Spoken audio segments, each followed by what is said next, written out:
one simple move.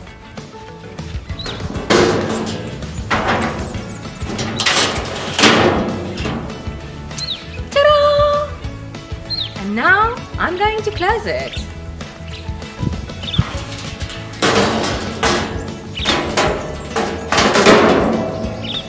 Ta-da!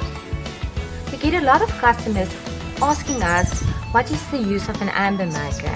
So today I'm going to show you how to use the amber maker properly. So first I'm going to put the wood inside. And then I'm going to take a piece of you can use any blitz, firelighter, what you like. Put it on top. And then I'm going to light it. Then you just put the rest of your wood on top. Don't burn yourself, be careful. But you can throw it in as well.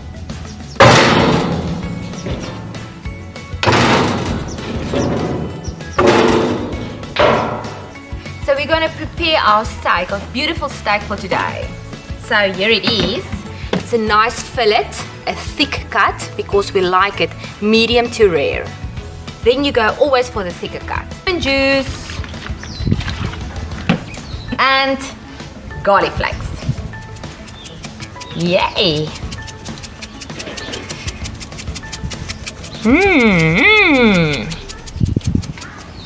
Ready for